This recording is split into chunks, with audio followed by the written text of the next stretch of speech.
ان لوگوں نے مدد بھی تو کی. تو آپ کے مطابق دوسرا الٹرنیٹیو کیا تھا اس زمانے میں بھی اور آج کے زمانے میں بھی، جبکہ آپ کہہ رہے ہیں ہسٹری ریپیٹ کر رہی ہے؟ 2003 تک ہر $100 کے ایکسپورٹ پہ ہم $125 تقریباً امپورٹ کرتے تھے، یعنی 25% خسارہ تھا. کچھ ریمیٹنسز تھے، کچھ کیپٹل انکم تھی، کچھ تھوڑے بہت قرضے لے لیتے تھے، کام چلتا رہتا تھا. اب ہر $100 کے ایکسپورٹ پہ $230 کا امپورٹ ہے. جو 25% کا خسارہ تھا وہ 125-130% خسارہ ہو گیا. یہ نہ تو ریمیٹنس کور کر سکتا ہے، نہ کوئی اور کیپٹل انفلوز کور کر سکتا ہے. ہم نے مجبوراً قرضے لینے ہیں. یہاں قریب میں ہی میرے گھر کے پاس ایک سپر مارکیٹ ہے، وہاں ایک سیکشن الگ ہے کتوں اور بلی کے کھانے کا. اس میں کتوں اور بلی کا شیمپو بھی ہے، یعنی یہ بھی ہم امپورٹ کرتے ہیں. 1/3 بچے پاکستان میں میل نیوٹریشن کا شکار ہے، اور یہاں کتوں اور بلی کے کھانے امپورٹ ہوتے ہیں قرضوں کے ڈالر سے. تو پہلا میرا مطالبہ یہ ہے کہ جو غیر ضروری امپورٹس ہے اس پہ بین لگا دیں. اس پہ ٹیکس ڈیوٹی بڑھانے سے کام نہیں چلے گا، بین لگا دیں، بالکل بند کریں. آ ہی نہیں سکتا، کھانے پینے کی کوئی چیز نہیں آ سکتی.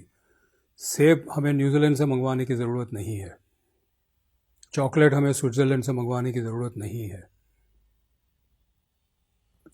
اوپر کے 5% لوگ شاید اسے خریدتے ہوں گے، 95% لوگ جو ہے وہ تو روز کا 3 دفعہ کا کھانا بھی نہیں کھا سکتے. دوسرا یہ ہے کہ 17% GST پہ انڈسٹری کام نہیں کر سکتی. اس کو نیچے لے آئے 5% پہ، تاکہ کارخانے کام کریں، کارخانے لگے، نوکریاں بھی ملے گی اور ایکسپورٹ کے لیے سرپلس بھی ہم جنریٹ کریں گے. ٹھیک ہے. اچھا، یہ دونوں چیزوں سے ریونیو کم ہو جائے گا، تو اس کو کیسے پورا کرنا ہے؟ وہ ہمیں اخراجات کم کرنے پڑیں گے، غیر ترقیاتی اخراجات. آسٹیریٹی میجرز کی بات کر رہے ہیں؟ یہ آسٹیریٹی میجر میں بھینس بیچنے کی بات نہیں کر رہا ہوں. ہمارے پاس 42 ڈویژنز ہیں منسٹریز کے اسلام آباد میں. اس میں ایک ہے ڈویژن فار نیشنل ہارمنی، ایک ہے نیشنل ریگولیشن، ایک ہے نیشنل ہیریٹیج.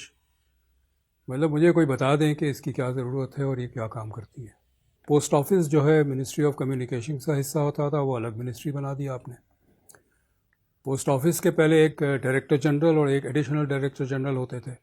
اب ایک ڈائریکٹر جنرل اور 9 ایڈیشنل ڈائریکٹر جنرل ہے. مجھے تو یاد نہیں پڑتا کہ میں نے 20 سال میں کوئی لیٹر پوسٹ کیا ہو، اور آپ نے بھی نہیں کیا ہوگا. تو میں جب غیر ترقیاتی اخراجات کم کرنے کی بات کرتا ہوں تو میں ڈیفنس ایکسپینڈیچر کی بھی بات کرتا ہوں. یہ اب ہمیں اس کو کھولنا پڑے گا. اور ڈیفنس میں 2 قسم کے ایکسپینڈیچر، ایک کامبیٹ ایکسپینڈیچر کہہ لیں، ایک نان کامبیٹ کہہ لیں. کامبیٹ ایکسپینڈیچر پہ ہم بات نہیں کرتے چونکہ میری مہارت نہیں ہے، لیکن ہمیں نظر آتا ہے کہ بہت زیادہ ایسا ڈیفنس کا ایکسپینڈیچر ہے جس کا جنگ سے کوئی تعلق نہیں ہے. آپ اگر لاہور سے پشاور جائیں، GT روڈ کے اوپر ہر 40 کلومیٹر پہ ایک کنٹونمنٹ ہے. یہ کنٹونمنٹ انگریزوں نے بنائے تھے جب افغانستان کا جنگ 3 جنگ ہوئی افغانستان کی، اور رشیا جس میں زار تھا، بادشاہت تھی، اس سے وہاں سے خطرہ تھا کہ وہ حملہ کرے گا. اب تو ماسکو تک ہمارے دوستانہ تعلقات ہیں. یہ بند کریں نا سارے، کیوں رکھے ہوئے ہیں؟ اسی طرح کوسٹ گارڈ ہے، کسی تاریخی وجہ سے کوسٹ گارڈ آرمی کے انڈر ہے. تو نیوی نے شور مچایا کہ سمندر تو ہمارا قلعہ ہے، ہمیں ہینڈ اوور کریں. تو بجائے اس کے کہ کوسٹ گارڈ نیوی کو دیں، انہوں نے ایک اور ادارہ بنا دیا میری ٹائم سیکورٹی ایجنسی کے نام سے.